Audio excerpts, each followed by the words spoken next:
안녕하신가요? 저는 지옥 같은 시집살이를 겪고 재작년 합의 이혼을 마친 40대 아줌마입니다. 저는 부모님 아래 늦둥이로 태어났는데요. 제 위에는 10살 터울 친오빠 하나 있고 엄마 아빠 이렇게 네 가족이에요. 제가 늦둥이라서 사랑도 참 많이 받고 자랐답니다. 그렇다고 오냐오냐 큰 건 아니었고 저 또한 그 사랑을 알아서 부모님과 부모님 같은 친오빠에게 말썽 한번 부리지 않으려고 노력하면서 컸죠. 그렇게 화목한 가정 아래 지내던 제가 성인이 되자마자 지옥살이를 겪게 될 줄은 상상도 못했습니다. 그게 바로 결혼이었고, 결혼은 제 인생에 잊지 못할 큰 오점으로 남은 기억들이거든요. 제가 어떤 시집살이를 겪고 이혼까지 갈 수밖에 없었는지 얘기 한 번만 들어주시겠습니까? 부모님보다 저를 무척 사랑해주고 아껴주던 친오빠가 제가 중학교 때 외국 생활을 하러 떠났는데요. 저 그때 얼마나 울었는지 모릅니다. 친오빠가 저 때문에 미국행을 일주일 미뤘다가 떠났던 기억이 있네요.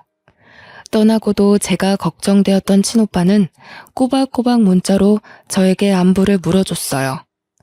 덕분에 친오빠에 대한 그리움을 조금 달랠 수 있었죠. 부모님도 제게는 정말 은혜로운 분들이세요. 부부싸움을 하더라도 자식들 앞에선 최대한 숨겼거든요. 개인적인 다툼 때문에 자식들 마음에 상처 주는 건 안 된다는 사상을 가지고 계셨어요. 저희 집은 형편이 어려운 편에 속했어요. 그럼에도 불구하고 화목했죠. 웃음 가득한 그 가정 아래 저는 성적도 좋았고 밝고 맑게 자랐습니다. 부모님 말로는 제가 다른 집 아이들처럼 사춘기가 와도 투정 한 번 안 부려서 걱정을 했다네요.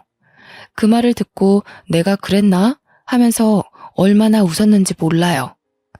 저도 부모님도 친오빠도 이대로면 우리 가족에게 인생의 고비는 딱히 없을 거라 생각하며 살았습니다. 그런데 그런 단란한 가정을 큰일이 날 정도로 뒤집어 놓은 건 다름 아닌 저였는데요. 고등학교를 졸업하고 20살이 된 무렵 저는 형편을 생각해 대학을 포기했어요. 부모님이 보내주려고 했고 친오빠도 개인적으로 연락 와서 자기가 돈 벌고 있으니까 학교 가라고 했는데 저 하나 때문에 가정에 부담을 주고 싶지 않아서 저도 돈 버는 길을 택했었죠. 나중에 공부가 정말 하고 싶으면 그때 대학을 가겠다고 하면서요. 그렇게 시작한 사회생활이 대학가 술집에서 아르바이트를 하는 거였습니다. 저도 언젠가는 연애를 해서 결혼을 하게 되겠지 생각한 적은 있었는데 그게 갓 성인이 된 이 시기에 올 줄은 몰랐어요. 대학가 주변이다 보니 대학생들이 많이 왔는데 그중에 남편도 있었던 겁니다. 남편은 서빙하는 저를 보고 계산할 때 찾아와서 연락처를 물었는데요. 저보고 귀염상이라고 자기 스타일이라서 그러는데 술 한잔 하고 싶다길래 번호를 줬었죠. 저는 모난 곳 없이 사랑만 받고 컸던지라 추잡스런 접근이 무엇인지 전혀 모를 때였어요. 바로 이게 제 인생에서 가장 큰 실수였고 지옥으로 가는 직행 열차였던 겁니다. 저는 남편과 술을 마신 그날 이후 3개월 만에 임신을 했다는 사실을 알았고 무섭다는 이유만으로 그걸 한 달이나 숨긴 채 소가리를 했습니다. 임신 4개월이 되던 차 몸이 이상한 게 느껴져서 할 수 없이 부모님께 알렸죠. 그 사실을 듣고 저희 부모님이 한 일주일은 알아 누우셨어요. 한 번도 혼난 적 없던 제가 그때 처음 부모님께 혼이 났는데 얼마나 큰 잘못을 했는지도 그때 알았습니다. 너무 무섭고 죄송했죠. 그렇게 남편에게 알리고 시댁 귀에까지 들어가게 된 건데요. 시댁은 저를 싫어했는데 그래도 남편은 제 편이 되어 주었어요. 물론 결혼 한두 달까지는요. 그때까진 제가 봐도 남편이 저한테 마음이 있는 상태였어요. 그래서 시댁도 하는 수 없이 이 결혼을 승낙했을 거고요. 저는 결국 20살 나이에 실수로 아이가 생겨 결혼을 하게 된 셈이 되어버렸습니다. 그게 얼마나 잘못된 과정인지 몰랐는데 살다 보니 알게 되더군요. 갑자기 굴러들어온 바위를 보듯 시댁에선 나를 보는 눈빛들이 곱지 않았어요. 그나마 다행인 건 남편한테 누나인 시누이가 하나 있었는데 외국 생활 중이라 결혼식 때도 만난 적이 없다는 거였죠. 시부모도 저를 못 잡아먹어서 안달인데 시누이까지 있었으면 정말 견디기 힘들었을 겁니다. 시댁 식구들은 번번이 친정을 무시했는데요. 친정 살림살이가 넉넉하지 못해서 더 떵떵거리며 저를 괴롭혔어요.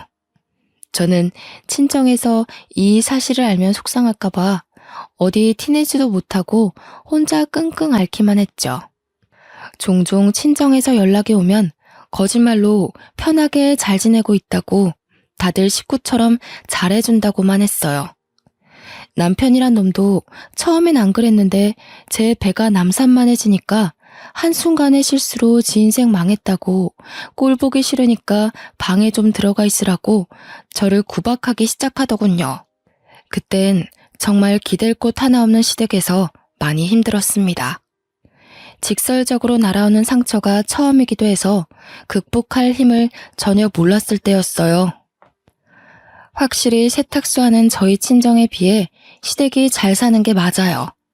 시부는 군부대로 식재료를 보내는 일에서 과장직을 맡고 있었는데 그게 연봉이 좀 높다고 하더라고요. 그래서 시누이는 외국으로 학교를 보냈고 남편도 한국에서 좋은 대학을 다녔거든요. 이것에 비하면 저는 고졸의 알바생의 혼전임신에 정말 보잘것없는 사람이었네요. 남편도 남편이지만 특히나 저를 직접적으로 힘들게 했던 건 시모였는데요. 시모는 일을 하는 사람이 아니라서 낮이면 남편과 시부는 직장을 가서 없고 시모와 둘만 집에서 보내야 해서 부딪히는 일이 많았습니다. 일방적으로 당했다고 봐야겠죠. 시모는 제가 대학도 못 가고 직장도 없고 해서 입버릇처럼 출처 모를 집에서 나온 애 취급을 했어요. 친정부모가 다른 지역에 있어서 더 마주할 일 없으니 친정까지도 제 앞에서 대놓고 까더라고요.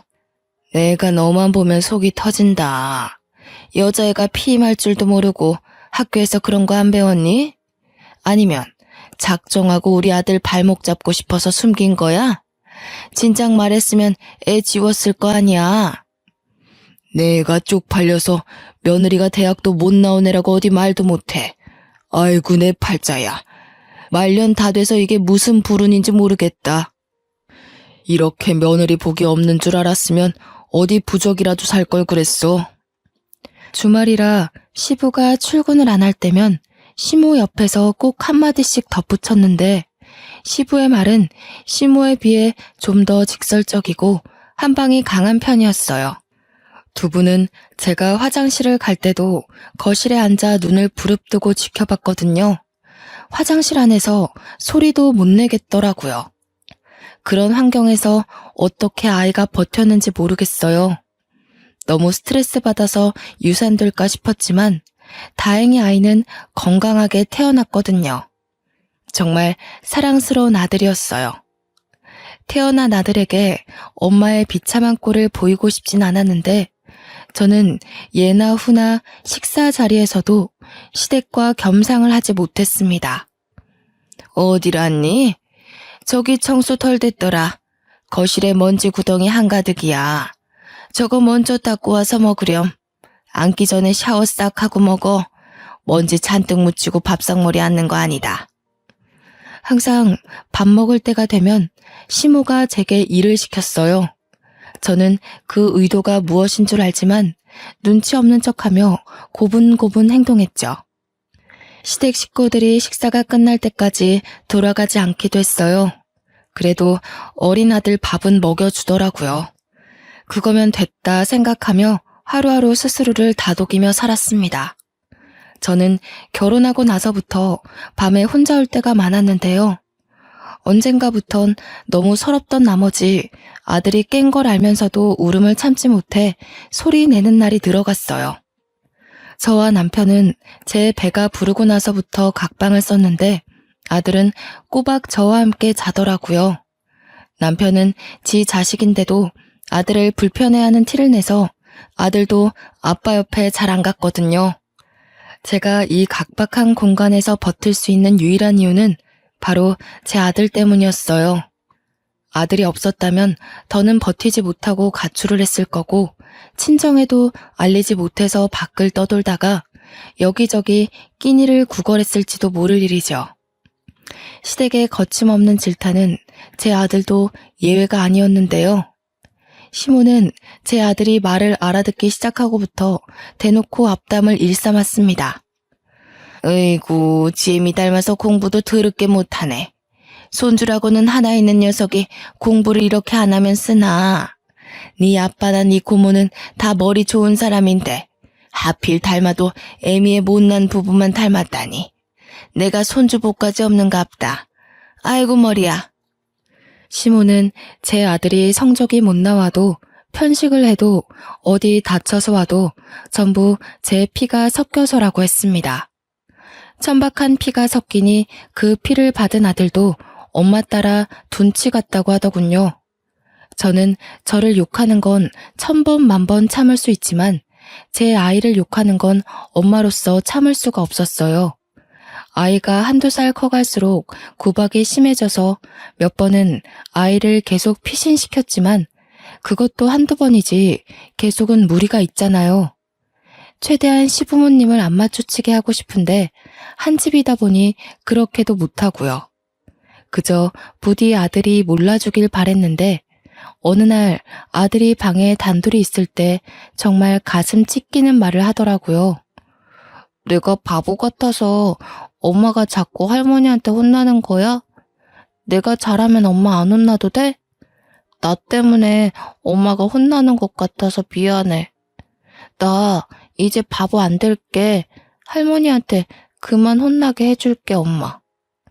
고작 6살 되는 아들이 저한테 미안하다고 다 자기가 모자라서 그런 거라며 자기 탓을 하는데 그날 저는 크게 억장이 무너졌죠.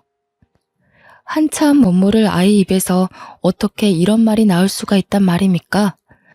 그 순간 저는 여태 뭘 하고 있는 건가 싶으면서 아들 하나 지키지 못하고 도망치기만 했다는 생각에 회의감이 들었습니다.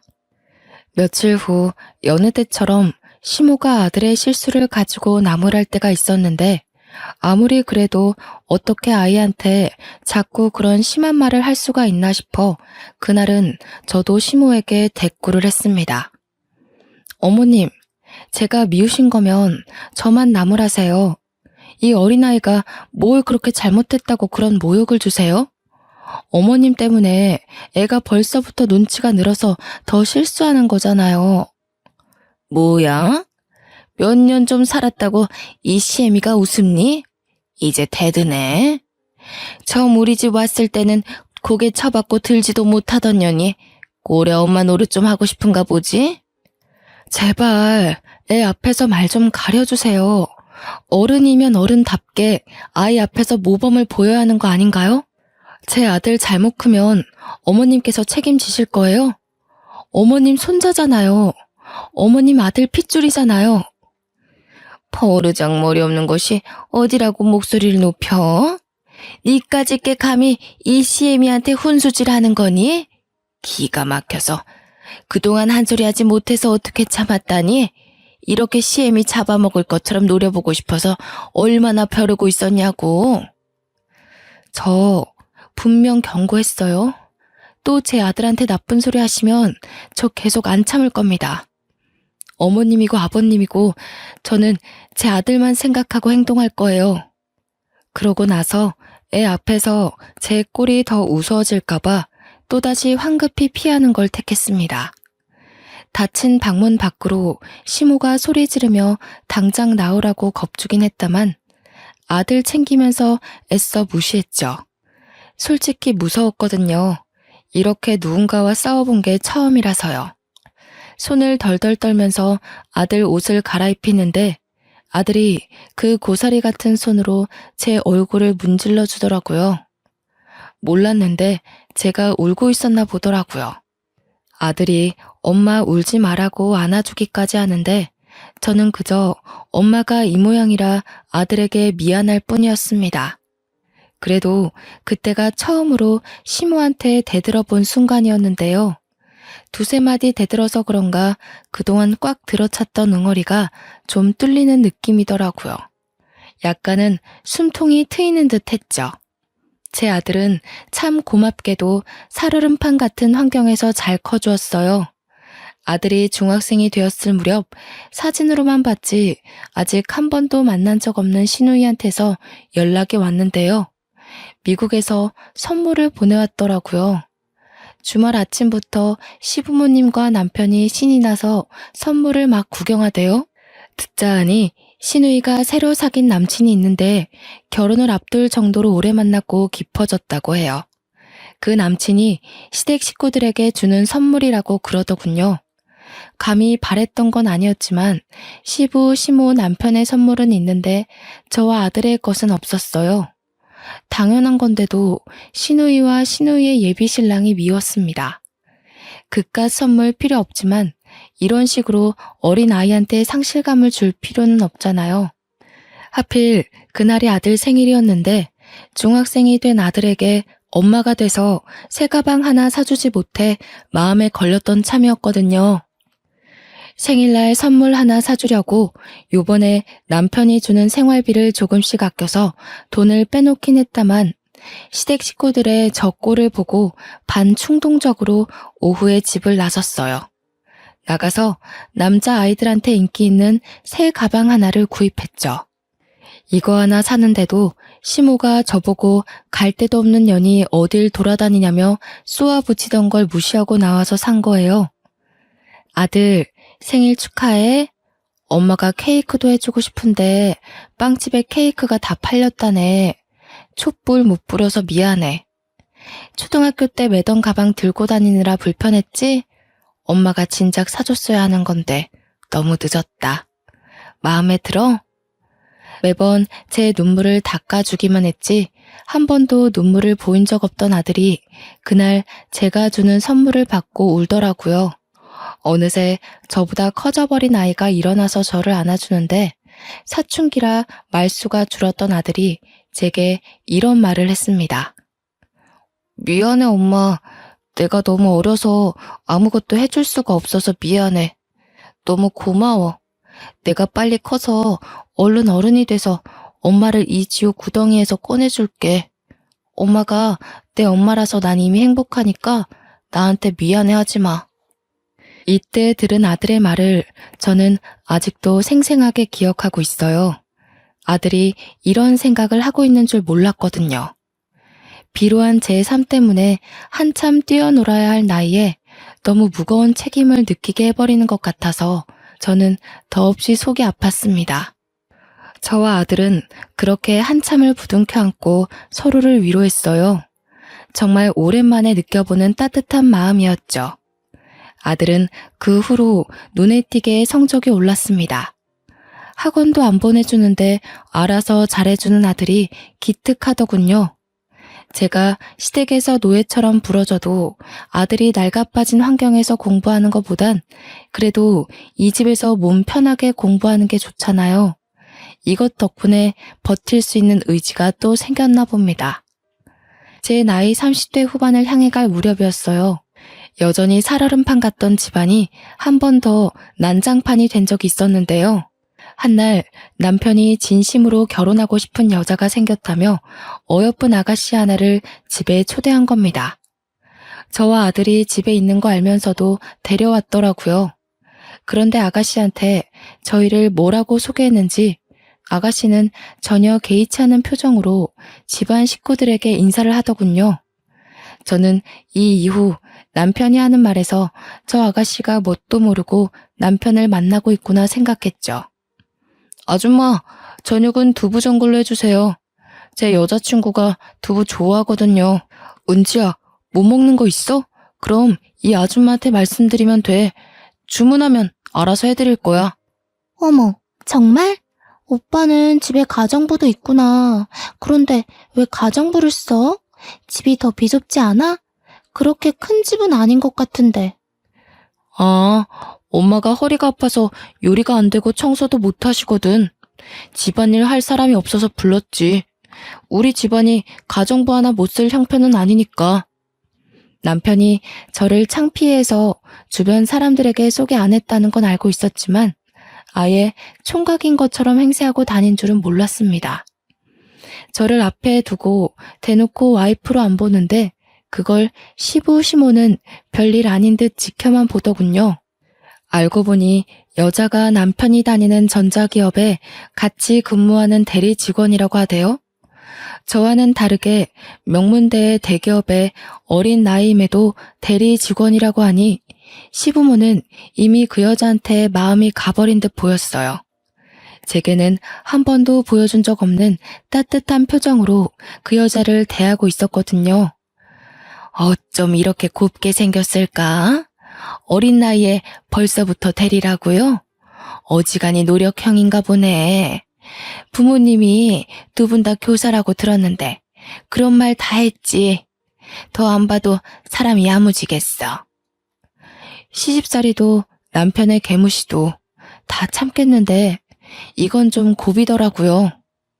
무엇보다 아들도 함께 있는 자리였어요. 아들이 저와 같이 밥 먹고 싶어서 야자를 빼고 막 하교한 참이었거든요. 그래도 아들이 대학 가기까지 이 집에서 쫓겨날 수는 없기에 꾹 참았습니다. 제가 상처를 받을수록 마찬가지로 아들도 상처받고 있다는 걸 안 후부터는 웬만해선 아들 집에서 이런 못날 꼴 안 보이려고 엄청 노력하고 있습니다. 좀 지내다 보니 시부모랑 남편 눈에 안 띄고 지내는 법을 나름 터득해갔는데 결국 또 아들에게 상처를 준 셈이었죠. 그때였어요. 제가 아들의 눈치를 보면서도 아무 말 못하고 있는데 아들이 들고 있던 문제집을 냅다 던져버리는 겁니다. 그 문제집이 잘못 나갔다면 남편의 발등에 찍힐 뻔한 위치였어요. 지금 엄마 앞에 두고 뭐 하는 거예요? 아빠라는 사람이 이래도 돼요? 엄마가 얼마나 더 참아야 되는데요. 다들 이것밖에 안 되는 사람이었어요? 집 구성이 구정물 투성인 건 알았지만 상식도 개념도 말아먹은 줄은 몰랐네요. 저 자식이 뭐라는 거야 지금? 버릇없게 어디서 행패야? 사춘기라고 시위하는 거야? 속옷바람으로 쫓겨나고 싶어? 지금 손님 온 거 안 보여? 당장 방에 들어가. 오빠, 저 애는 누구예요? 혹시 저 아이가 오빠 조카라는 친구? 저는 되게 어린아이인 줄 알았는데 아니네요? 이봐요 아줌마, 이 남자 유부남인 거 알고 만나는 거예요? 이 남자가 제 아빠고 저 사람이 내 엄마예요. 아빠가 실수로 나 만들어 놓고 아빠 하기 싫다면서 아줌마 만나는 파렴치한 사람이라고요. 생각 똑바로 바뀐 사람이면 이런 남자 만나지 마세요. 인생 종쳐요. 그 여자는 이 사실을 처음 듣는 얼굴이었어요. 옆에서 모든 사실을 숨기고 있었는지 남편은 화가 나서 제 아들에게 다가와 냅다 뺨을 내리치더라고요. 아들이 그 힘에 밀려 자빠졌는데 그렇잖아도 놀라있던 저는 허둥지둥 아들에게 달려갔습니다. 이미 아들의 뺨이 붉어졌더군요. 심지어 남편이 끼고 있던 반지에 긁혀서 생채기까지 난 겁니다. 저는 그대로 눈이 돌아 남편의 머리채를 잡아버렸어요. 내 새끼 손대지 마. 내가 다 참아도 내 새끼 건드리는 건 못 참아. 아빠 노릇 안 할 거면 손찌검은 하지 말아야지. 네가 무슨 자격이 있다고 내 자식한테 손을 대. 아, 인연이 돌았나? 안 놔? 무식하게 손부터 먼저 쓰고 있는 게 누군데? 내가 진짜 손 대봐? 네 자식 제대로 참교육 시켜줘? 놓으라고 이년아. 제가 아무리 먼저 머리채를 잡았다고 하더라도 남자의 힘을 어떻게 이기겠습니까? 게다가 시모의 시부까지 덤비며 저한테서 남편을 구해내더라고요. 저는 곧바로 바닥에 내팽겨쳐졌고 화가 난 남편이 뒤늦게 저를 발로 차기 시작했어요. 머리끝까지 화난 남편이 눈에 뵈는 것 없이 저를 마구 밟는데 그걸 보고 놀란 여자는 불이 나게 도망을 가버렸습니다. 여자가 소리 지르는 바람에 남편이 아차 싶었는지 급하게 여자를 쫓아가더군요. 아들이 저를 감싸 안으며 상태를 살펴주는데 남겨진 우리에게 이젠 시부와 시모가 호통치기 시작했어요. 이래서 못 배워먹은 놈들은 상종을 하면 안 되는 거였는데 진작에 낙태를 했어야 했어. 유산을 시키던지 해서 우리 아들 발목 못 잡게 했어야 했다고. 어쩌자고 이런 썩은 족쇄에 걸려서는 새끼나 애미나 어쩜 이렇게 똑같은지 모르겠네. 아이고 속 터져. 그렇게 아끼는 네 새끼 데리고 당장 우리 집에서 나가. 나가서 길바닥에 나앉든 구걸을 하든 알아서 하고 당장 내 눈앞에서 꺼져. 더러운 것들이 집에 드니까 집안 꼴이 이 모양이지. 시부가 아들 품에서 저를 잡아 끌며 현관 밖으로 내쫓으려는데 그걸 아들이 쫓아와서 말렸어요. 뭐 하시는 거예요? 우리 엄마한테서 그 더러운 손 치우세요. 할아버지가 무슨 자격으로 우리 엄마를 만져요? 그래요. 이딴 집 냄새나서 살기 싫으니까 나갈래요. 비키라고요. 아들의 힘에 밀려난 시부는 다 늙은 몸이라 힘 한 번 못 써보고 바닥을 굴렀습니다. 시모가 놀라서 시부를 부축했는데요. 동네방네 들릴 정도로 어린 놈의 새끼가 지 할애비 죽인다고 막 악을 쓰더군요. 저는 아들의 부축을 받고 그대로 시댁을 나오게 되었어요. 저와 아들의 꼬라지를 보면 가출보다는 쫓겨난 게 더 어울리는 사정이었죠.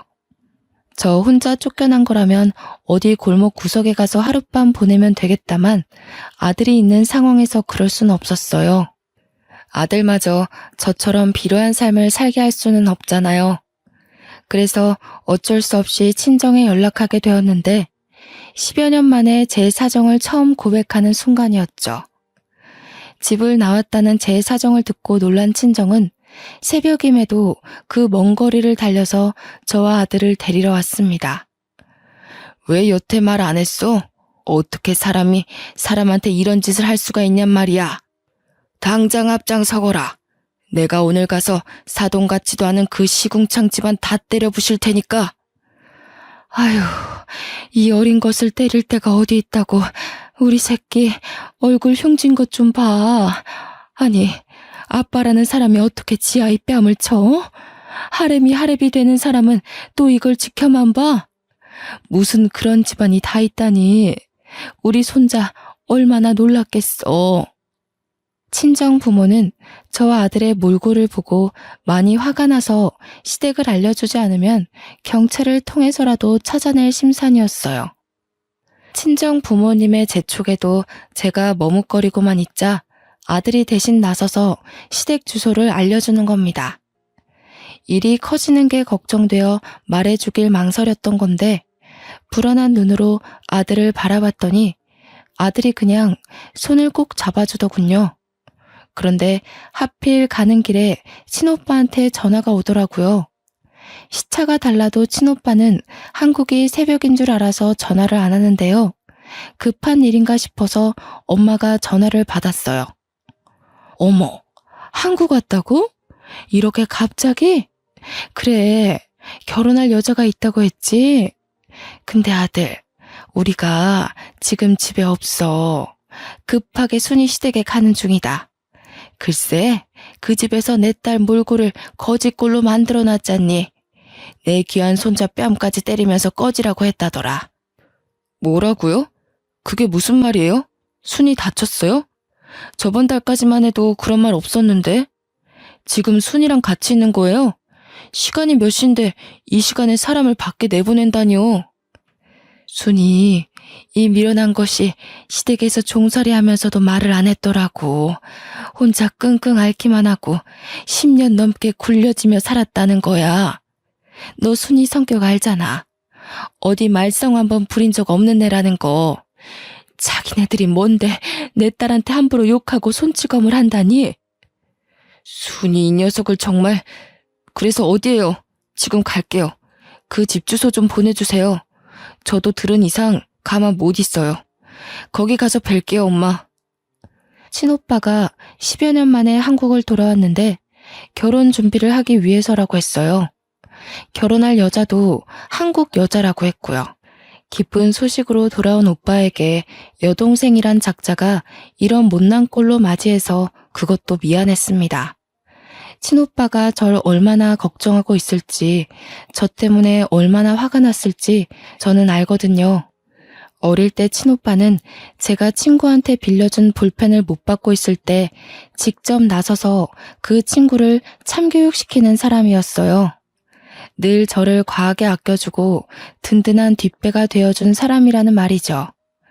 제 2의 아빠와도 같은 사람인데 제가 시댁에서 처맞고 살았던 소리를 듣고 얼마나 눈이 돌았을지가 보였어요. 이때는 오히려 시댁이 걱정되었네요. 상대적으로 가까웠던 우리가 먼저 시댁에 도착했고 엄마가 나서서 무작위로 초인종을 눌렀습니다. 한참 반응 없던 대문이 열리고 남편이 짜증 가득한 얼굴로 나오는데 아빠가 그대로 머리채를 잡고서 집 안으로 밀고 들어갔습니다. 진짜 누구야? 뭡니까? 장인어른께서 여길 왜... 우선 이거 놓으시고 말씀하세요. 갑자기 찾아와서 왜 이러세요? 잠깐만요, 장인어른. 그래, 이 자식아. 내가 네 장인어른이다. 감히 내 딸을 쥐잡듯 잡으면서 부려먹었겠다. 내 딸이 당한 상처만큼 너도 오늘 처맞을 줄 알아. 나 오늘 네 뼈 하나 부러뜨리기 전까지 집에 안 간다. 거실에서 대판 소란이 나니 방 안에 있던 시부모도 자다 일어나 놀라서 튀어나오더군요. 어머머, 사돈어른 아니세요? 연락도 없이 왜 오셨어요? 근데 지금 뭐 하시는 겁니까? 남의 귀한 자식을 왜 그렇게 쥐어뜯어요? 다짜고짜 야밤에 찾아와서 놓으세요 좀. 네 자식 귀한 건 알고 내 자식 귀한 건 왜 몰랐다니? 이 옆에 내야. 너 우리 딸 어떻게 손댔어? 이렇게 손댔니? 이렇게 잡고 흔들었어? 10년 넘게 이런 식으로 우리 딸 가슴에 대못 박은 거야? 엄마가 자기 아들 살리려는 시모의 머리끄댕이를 사정없이 잡아당겼는데요. 평소 탈모가 있던 시모의 머리카락이 후두둑 빠지는 거 아니겠어요? 어머머, 내 머리카락. 이봐요, 안사돈. 도대체 이게 무슨 행패란 말입니까? 내 머리카락 어떡해? 내가 여기 돈을 얼마나 들이고 있었는데. 아! 시모가 소리 지르며 절망하는데 엄마는 아랑곳 않고 또 시모의 머리끄댕이를 잡으려 했어요. 그러자 시부가 다급히 말리더라고요. 엄마도 여자인데 시부는 완전 제압하는 식으로 엄마를 떼어냈습니다. 안사돈, 그만 못해요? 경찰에 신고하기 전에 당장 나가요. 이 야밤에 이게 무슨 짓입니까? 식구끼리도 주거 침입죄 성립되는 거 몰라요? 이런 식이면 저희도 더 이상 사돈 대우 못 해드려요. 엄마가 시부한테 힘을 못 쓰고 있자 우리 아들이 나서서 엄마한테 힘쓰는 시부를 떼어냈어요. 시부는 그런 손자에게 네가 벌인 짓이냐고 고래고래 호통치더군요. 그때 도어락 비밀번호를 치고 누가 들어왔는데요. 응? 이 집에 더 들어올 사람이 없는데 싶었는데 친오빠랑 웬 여자가 같이 등장하는 겁니다. 정말 오랜만에 보는 친오빠였지만 마냥 반길 수 없는 상황이었어요. 그런데 친오빠가 어떻게 시댁집 도어락을 열고 들어올 수가 있지? 생각하던 와중이었죠. 머리카락 때문에 절망하고 있던 시모를 보필하던 남편이 친오빠 옆에 여자를 보고 소리쳤는데 누나, 언제 왔어? 아니, 이 사람들 미쳤나 봐. 경찰 좀 불러줘. 하는 짓도 진짜 거지 같아서. 내가 말해줬지? 실수로 이런 거지 같은 여자를 집에 들였다고. 아니나 다를까 집안이 전체로 다 돌았어. 누나? 남편이 소리치는 바람에 친정도 시댁도 전부 친오빠를 돌아봤고 친오빠 옆에 있는 여자는 다름 아닌 신우이였습니다. 그러니까 우리 친오빠가 미국에서 만나 결혼까지 마음먹은 여자가 바로 신우이라는 거죠. 아들아, 이 사람들 좀 봐라. 이 사람들이 내 딸이랑 손주를 이렇게 만들어놨다. 어떻게 이럴 수가 있다니? 내가 이런 집구석인 줄도 모르고 우리 순이가 얼마나 아팠겠니? 응? 엄마가 친오빠한테 달려가면서 우리들의 다툼은 잠시 종결났고 모두가 상황 파악에 들어갔습니다. 그 잠깐은 친오빠한테 하소연하는 엄마 말고는 모두가 조용했죠. 놀란 건 우리도 마찬가지였으나 겹사돈이 될 뻔한 친오빠와 시누이도 서로 많이 놀란 것 같더라고요. 말도 안 돼. 자기, 나한테 거지 같은 올케가 들어왔다는 게 내 동생을 말한 거였어? 미국에서 내내 자기 남동생이 올케 때문에 인생 망했다고 하소연한다 그랬잖아. 어디 미국에 버려놓고 올 데 없냐고 물었었잖아. 아니야. 내가 자기 동생한테 왜 거지 같다고 해. 그러니까 지금 내 올케가 당신 여동생이라는 거야? 그 10살 타올이라던 귀여운 여동생? 어떻게 이런 일이 있을 수가 있어? 자기 분명 그랬어. 한두 번도 아니고 거의 틈날 때마다 올케 얘기했다고. 남동생이 사고쳐서 결혼했는데 올케랑 그 집안이 산거지라고 욕했었잖아. 나 덕분에 자기 부모님이 올케 때문에 속 썩은 거 위로받겠다면서 결혼 결심해줘서 고맙다고 그랬잖아. 나는 오빠 동생인 줄 모르고, 그러니까 그게, 야, 너는 왜 올케가 이런 사람인지 말 안 했어? 올케 집안이 무슨 거지 같은 집안이야. 우리 집보다 훨씬 재산 많다고. 멍청한 게 진짜 제대로 알아보지도 않고. 무슨 소리야. 돈이라곤 쥐뿔도 없는 거 맞아. 내가 10년을 넘게 지내면서 봤는데 집에 돈이 있었으면 제가 구박받고 살았겠어? 시누이랑 남편이 하는 말을 듣고 친오빠는 더 머리끝까지 화가 났어요. 그대로 둘을 무시하고 엉망이 되어 있는 저를 챙기기 바빴죠. 그리고는 시누이랑 이야기하면서 어안이 벙벙해져 있는 남편에게 다가가 냅다 주먹을 날리는 겁니다. 전부 무방비한 상태였던지라 남편은 그대로 두세 대는 더 맞았습니다. 그러자 뒤늦게 시누이가 와서 친오빠를 급히 말렸는데요. 오빠, 진정해. 일단 우리 말로 하자, 응? 내가 다 설명할게. 우리 사이에 오해가 있었던 것 같아. 나도 몰랐고 우리 집안도 오빠를 몰라서 그랬어. 앉아서 대화로 풀어보자. 나도 너 많이 사랑했거든. 근데 우리 가족보다 우선순위는 아니야. 그리고 듣자하니 너 내 재력 때문에 만나는 거였어? 내 동생이 돈이 없어서 이 괴롭힘을 당해도 똑같이 무시했던 거야? 아니야. 나 오빠 사랑해서 결혼하려는 거야. 어떻게 사람이 돈만 보고 5년을 넘게 사귀겠어. 그런데 올케 사정은 정말 몰랐어. 나는 우리 엄마 아빠가 이 정도로 못 살게 굴었는지도 모르고 있었어. 정말로. 더 이상 변명으로밖에 안 들리네. 며칠 생각할 시간 좀 가지자. 네 얼굴만 보면 이 구역질 나는 집안 사람들 얼굴이 떠올라서 못 만나겠다. 그만 갈게. 내가 연락할 때까지는 전화하지 마. 친오빠는 저와 가족들을 데리고 이대로 집을 나가려고 했습니다. 그런데 시누이가 심할 정도로 집착하며 친오빠한테 매달리는 거 아니겠어요? 처음에는 오래 만난 사이라서 남이 될까봐 겁에 질려 그러는 줄 알았어요. 그런데 다 친오빠 재력 때문이더군요. 저는 시댁살이 하느라 몰랐는데 알고 보니 우리 오빠가 미국에 보험계리사 자격증이 있는데 그 자격증이 국내 10명 내외로만 가지고 있을 만큼 대단한 거라고 하더라고요. 친오빠가 다니는 미국 회사에선 한국 보험사가 딱 2명 있는데요. 그 회사가 좀 잘 나간답니다. 미국 현지인들도 들어가기 쉽지 않다네요. 친오빠는 거기서 연봉으로 세후 10억을 받고 있었대요. 심지어 반 이상을 친정에다가 보내주고 있었는데 친정 부모님은 아들 돈이라서 함부로 못 쓰고 있었다는 겁니다. 친오빠가 그 회사에 들어간 직후부터 친정으로 용돈을 보냈다고 하니 그럼 적어도 10년 가까이는 됐다는 건데 얼추 계산을 해도 80억 현금이 친정 부모님 통장에 꽂혀 있는 거였어요. 저희 친정이 40년째 세탁소를 하고 있거든요. 벌이가 대단히 많지는 않다만 그래도 그 벌이로 저와 친오빠를 키울 만큼은 된 형편이었어요.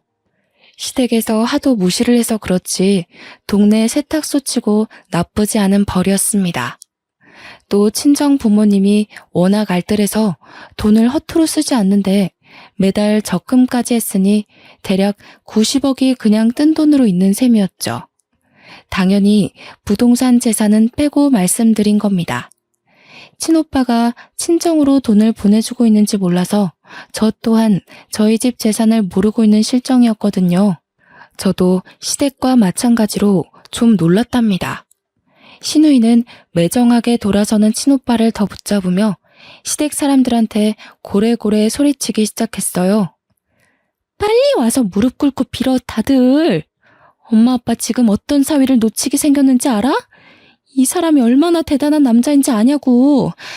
우리 집 수준에 이런 남자 만날 수 있을 거라고 생각해? 내 수준에 이런 사위 다시는 있을 것 같냐고.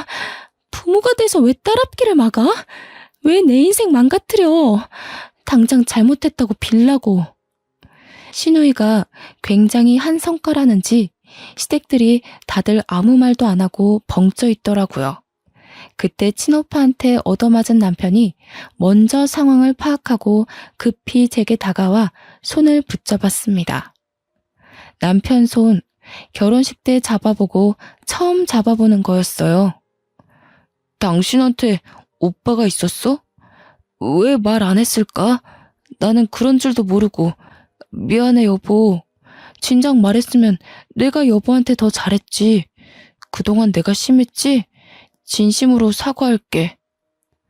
못 배운 사람이라고 천박하다 욕할 때는 언제고 이제 와서 이러는 건 너무 속보이지 않아? 내 아들한테 손대고 바람 피고 나 사람 취급 안 할 때가 불과 어제야. 당신이 어제까지만 해도 날 개 취급했다고. 바람을 폈어? 이 썩을 놈이 심지어 바람까지 폈다고? 야, 그 여자 어딨어? 그 여자도 당장 데려와. 소송 때려서 빨간 줄 그어줄 테니까 당장 연락해. 아닙니다, 장인어른. 정말 죄송합니다. 전 몰랐어요. 장인어른 장모님께서 이런 대단한 자녀를 두신 줄도 모르고 잘못했습니다. 이렇게 빌게요. 한 번만 용서해 주시면 안 될까요? 이제부터 지극정성으로 따님 모실게요. 구질구질하게 이러지 마. 집안 재력이 어떤지 알면 잘하고 모르면 막대해도 되는 거니? 그래, 네 말대로 합의 이혼하자. 네가 그렇게 주구장창 노래 불렀던 합의 이혼 해줄게. 그리고 오빠, 절대 이 집이랑 엮이지 마. 돈에 미친 사람들이야. 친오빠가 저를 정말 많이 아낀다고 했잖아요. 그래서 친오빠는 늘상 부모님보다 제 말에 더 끔뻑 넘어가는 사람이었어요. 그래, 네가 아니라고 하면 아닌 거야. 순이 너 말대로 할 테니까 너도 더는 걱정 마. 이 사람들이랑 다시는 엮이지 않게 해줄게. 오빠 이제 한국에서 일할 거거든. 스카웃 받은 거라 연봉 협상해서 미국 회사에서 받던 것보다 높아. 너랑 우리 조카 내가 책임지고 더는 힘들지 않게 해줄게. 시누이와 관계를 잠시 보류하며 생각해본다던 친오빠는 곧바로 이 자리에서 시누이와의 관계를 끝내버렸어요. 한순간에 의견을 탈바꿈하며 종결을 선언해버리니 시누이 눈이 헷가닥 돌아버리는 겁니다.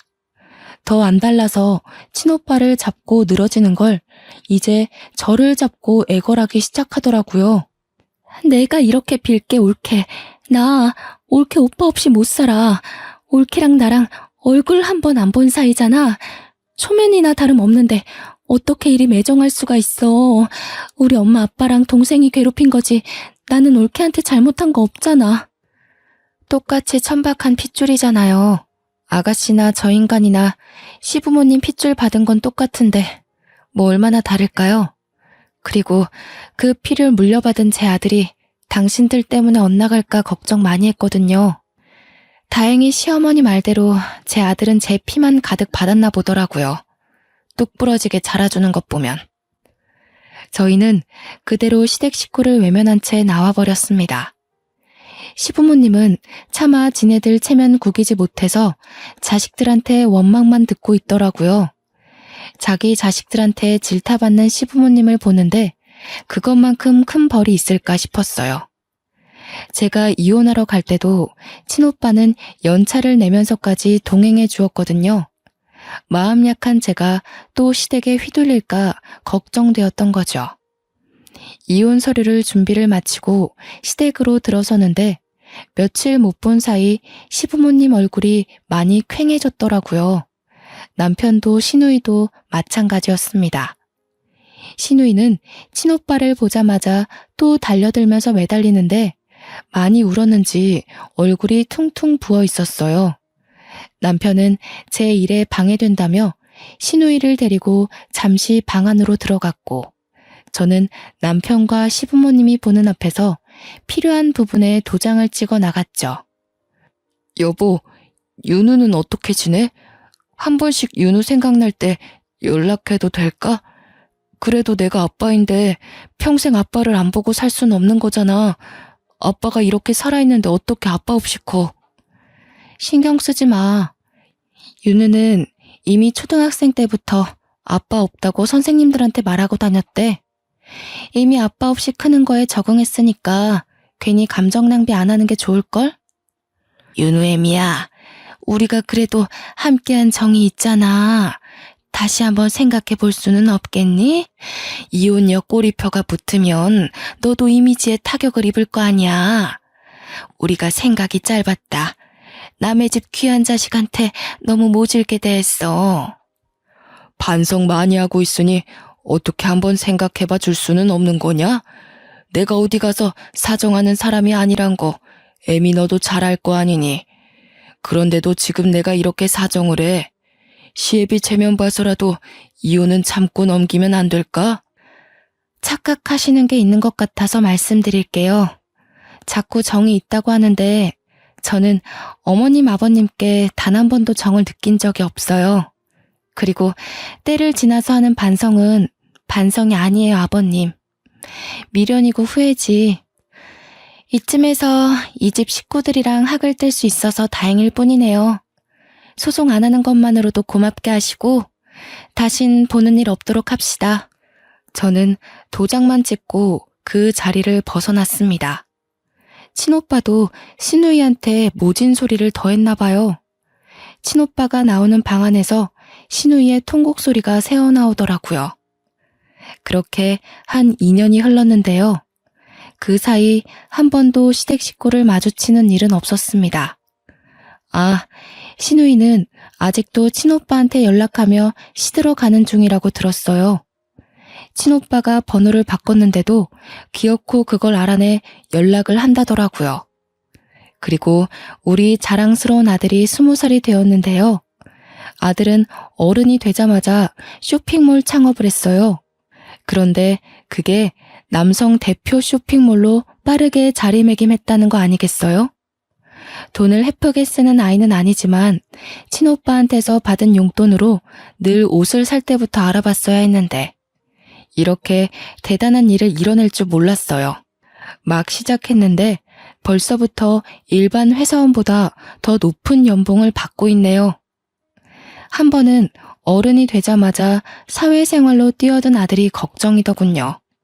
저도 대학 안 가고 바로 일했잖아요.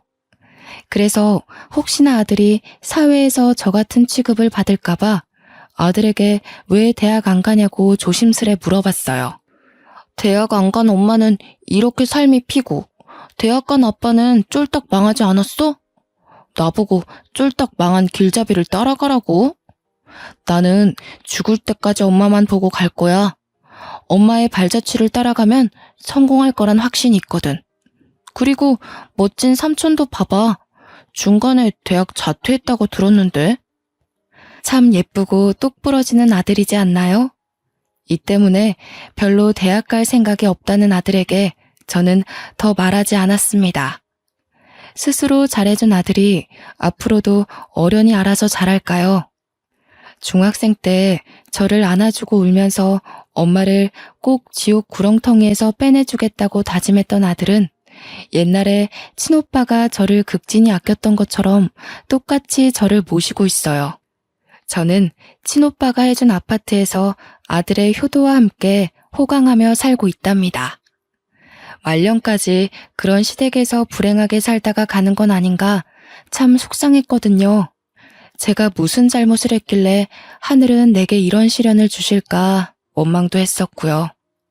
그런데 지금은 하루하루가 훨훨 날아갈 것만 같네요. 너무 행복해요.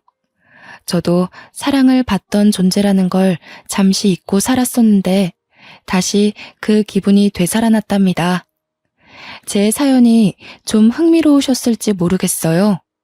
이왕 들려드리는 거 지루하지 않게 해드리고 싶었는데 어떠셨는지요?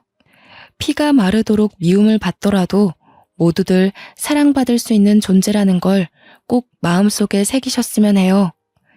이만 글을 마무리해야겠습니다.